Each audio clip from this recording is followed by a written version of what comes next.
ಕ್ರಿಸ್ತಶಕ 5ನೇ ಶತಮಾನದಲ್ಲಿ ನೆಸ್ಟೋರಿಯಸ್ ಎಂಬುವರು ಒಂದು ವಿವಾದವನ್ನು ಎಬ್ಬಿಸಿದರು.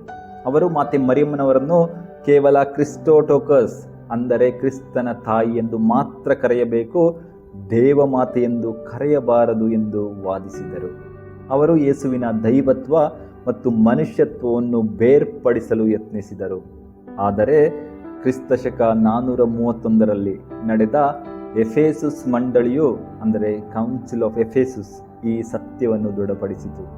ಯೇಸು ಕ್ರಿಸ್ತರು ಪೂರ್ಣ ಮನುಷ್ಯ ಮತ್ತು ಪೂರ್ಣ ದೇವರು, 100% ಹ್ಯೂಮನ್, 100% ಡಿವೈನ್.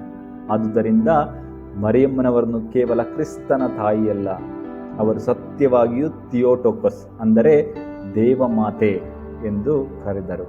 ಈ ದೇವಮಾತೆ ಎಂಬ ಬಿರುದು ಕೇವಲ ತತ್ವಶಾಸ್ತ್ರಜ್ಞರು ಅಥವಾ ಆ ಒಂದು ಶಾಸ್ತ್ರಜ್ಞರು ಸೃಷ್ಟಿಸಿದ್ದಲ್ಲ, ಬದಲಾಗಿ ಇದು ಆರಂಭಿಕ ಕ್ರೈಸ್ತರ ಆಳವಾದ ನಂಬಿಕೆಯಾಗಿದೆ. ಪವಿತ್ರ ಬೈಬಲ್ನಲ್ಲಿ ಎಲಿಜಬೆತ್ ಅಮ್ಮನು ಪವಿತ್ರಾತ್ಮರಿಂದ ಪ್ರೇರಿತಳಾಗಿ ಪ್ರಭುವಿನ ತಾಯಿ ನನ್ನ ಬಳಿಗೆ ಬರುವುದು ಎಂತಹ ಭಾಗ್ಯ ಎಂದು ಕೊಂಡಾಡುತ್ತಾಳೆ. ಇಲ್ಲಿ ಮರಿಯಮ್ಮನವರು ಕೇವಲ ಒಬ್ಬ ಮನುಷ್ಯನಿಗೆ ಜನ್ಮ ನೀಡಿದವರಲ್ಲ, ಬದಲಾಗಿ ಮನುಷ್ಯನಾಗಿ ಅವತರಿಸಿದ ದೇವಕುಮಾರನಿಗೆ ಜನ್ಮ ನೀಡಿದವರು. ಈ ಮಂಗಳಕರ ದಿನದಂದು ನಾವೆಲ್ಲರೂ 2026ಕ್ಕೆ ಕಾಲಿಡುತ್ತಿರುವಂತಹ ಸಂದರ್ಭದಲ್ಲಿ ಈ ಹೊಸ ವರ್ಷದ ಶುಭಾಶಯಗಳನ್ನು ನಿಮಗೆ ಕೋರುತ್ತೇನೆ.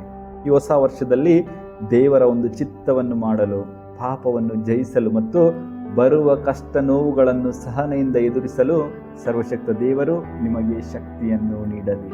ನಿಮ್ಮ ಬಾಳು ಸಮೃದ್ಧಿಯಾಗಲಿ. ಆಮೇಲೆ